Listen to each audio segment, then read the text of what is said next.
Are you thinking of living in Danvers, Massachusetts? In this video, we're going to discuss everything Danvers. How are the schools? What are the neighborhoods? What is commuting like? How far is Boston? The beaches? What are things to do in Danvers? Let's go to Danvers. Hi, I'm Jeff. I started Boston North because I've lived my entire life in Massachusetts. In the last 20 plus years, I've lived in the North Shore. Working in the real estate industry, I've had to research the ins and outs of cities, towns, and neighborhoods in my area. My goal is to make you, my viewer, feel welcome to reach out to me with any questions you might have about living north of Boston. I'll talk to you soon. Danvers, Mass. Is located 22 miles north of the city of Boston, right in the heart of the North Shore here. Danvers covers a total area of 14 square miles and has a population of about 28,000 people. That's according to the 2020 census. So first thing to review, kind of main roads and smaller roads in and out of Danvers. So how are you going to get where you're going once you're there? Route 95 is one of the U.S. main highways, cuts right through Danvers on its way up to New Hampshire, down towards Connecticut and Rhode Island and the rest of the state. Route 1 parallels 95 right through Danvers, and that sort of makes its way straight into Boston. That's when your main route's into Boston, if that's the way you're going, and also goes up to the New Hampshire seacoast. In the other direction is Route 128, and that's going to guide you into Metro West Massachusetts or up into Cape Ann. And we'll zoom out in a second and just show that area. But first, within Danvers, there's some smaller routes and smaller main roads, like main streets within Danvers. Route 114 travels from Salem out through Middleton and makes its way up towards Andover. Route 62 does a similar direction, comes out of Beverly and makes its way through Middleton and then heads south towards Concord. And Route 35 starts at 128 and goes up through Topsfield and often kind of the northwest direction there. Neighborhoods in Danvers. Up in the north here, you've got Putnamville, which is named for the reservoir by the same name. In Putnamville is a really nice little farm called Connor's Farm. That's a big attraction in Danvers. Draws a lot of autumn crowds, apple picking and stuff like that. Below that is Burley Farms, and that's abutting Beverly Airport and the Beverly line there. And that's going to be a significant ranch house development.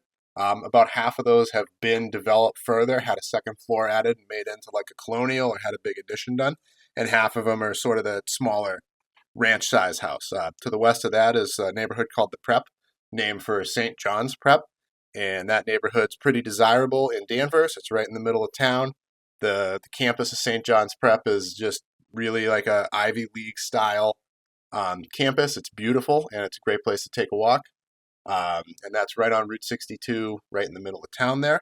Outside of 95, beyond the Prep, is the Hawthorne neighborhood, and that's named for the judge from the Salem witch trials.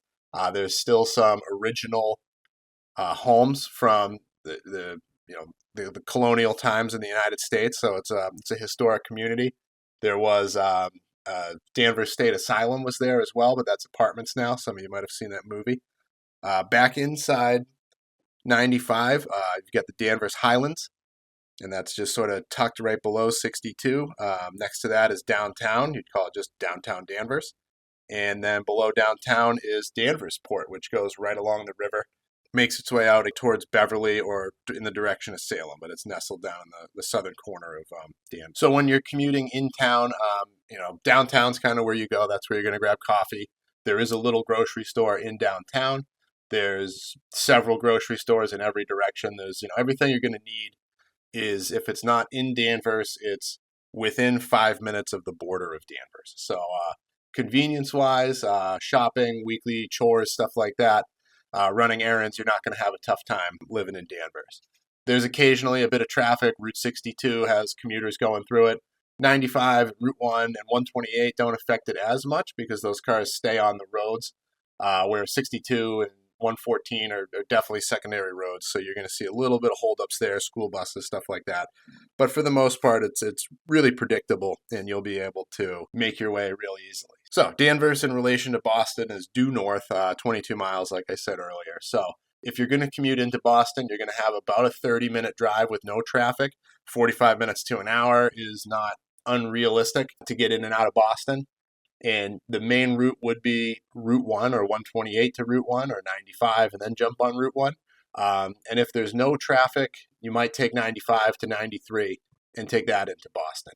If you're heading out further into Massachusetts or into New England, you've got, again, the major highways for the area cut right through Danvers. So if you jump on 95 or Route 1, you make your way up into the New Hampshire seacoast and up into Maine.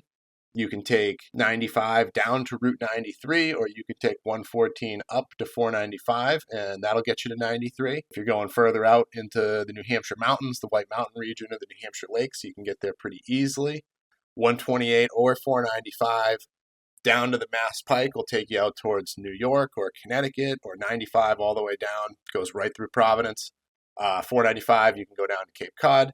So again, the driving from the area is pretty convenient and relatively easy because the highway is right there. So you just sort of look at traffic and make your decision. If you're, again, commuting, Danvers does not have a train station. So you can see the Newbury Rockport line cuts through Beverly, just adjacent to Danvers. So Beverly or Salem are going to be kind of the stops that you'd need to make your way over to if you were going to take the train every day. So you can see two lines converge at Beverly. So you have twice as many trains starting at that point and making its way into Boston. Other than that, you're going to be on the road, so just be aware of that. So let's see, it's 11:15 on a Tuesday, and right now there's no traffic. So just so you know, like middle of the day, other than rush hour, it's pretty convenient to zip in and out and make your way through Danvers. Once you're in Danvers, once you're living there, things you might want to know about. Number one, always with a lot of people, is the school systems. So Danvers schools, there's one preschool, you have 5 elementary schools, you have 1 middle school, and 1 high school, Danvers High School. Private schools within there, earlier we mentioned St. John's Prep, and you also have the Essex North Shore Agricultural Tech School in Danvers, which is an agricultural school. University-wise, North Shore Community College is in Danvers, and then right in the adjacent towns, Beverly has Endicott College, Salem is Salem State, Merrimack College is up in Andover. So there's a fair amount of education really accessible in Danvers. Taxes and home ownership.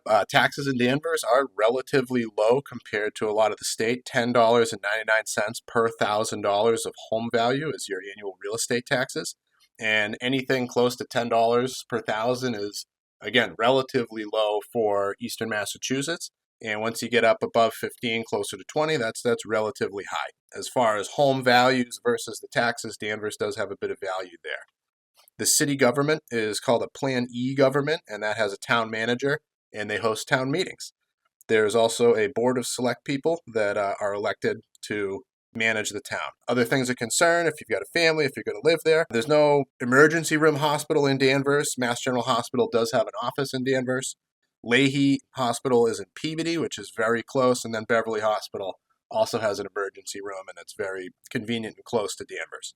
Shopping-wise, I mentioned earlier also, everything you could need is really in Danvers. There's the Liberty Tree Mall, that's right on Endicott Street here, and then the North Shore Mall just over the border in Peabody, but not far at all. So that's Target, grocery stores, Whole Foods is in Beverly. There's, everything is right along Route 114 or in a street adjacent to it. So as far as getting your shopping done and being, conveniently living in Danvers, it's a really great spot for that. Other places to get around to, your main airport is Logan Airport down in Boston there. So that's going to be the international airport. Just like Boston, it's about a 30-minute drive. If you can do it off traffic, it's no big deal. You'd go down Route 1 and then just hop off before Boston and head into Logan. Beaches and things to do. Danvers has got plenty of access to beaches because you're right in Cape Ann here. So you take Route 128. And there's beaches in Salem, there's beaches in Marblehead, Beverly, Manchester, Gloucester, Ipswich. And that works its way all the way up the coast. And then if you wanted to go further up, jump on Route 1 and you get up into Newburyport, Plum Island, and then the New Hampshire seacoast. So hiking, biking. Danvers has a fantastic rail trail, just something for the community to use. You can get up to the ski mountains. You're on the northern side of Boston, so heading north is a little bit more convenient than a lot of other places in the state. And again, one of the main values is that highway access right in Danvers. So if you're thinking of moving to Danvers, if you're interested in living in Eastern New England at all, give me a call, shoot me a text, send me an email, let me know what you're thinking and how I can help you. The whole point of this channel is to make you guys feel welcome, to make your home ownership goals come true. And any connections that you might need to other professionals or people who are going to be able to help you with that, I can make. So hope you're having a great day. Thank you so much for watching, and hope to see you in Danvers. Hey everybody, I'm out here on the Danvers Rail Trail right outside of downtown with something I forgot in the video. The school system rankings by niche.com. In 2025, Danvers is ranked 63rd out of 237 schools in Massachusetts. If you have any other questions or you notice something else I forgot, drop a comment, send me a message, and I'll happily get the answer or figure it out for you. Have a great day. Thanks for watching.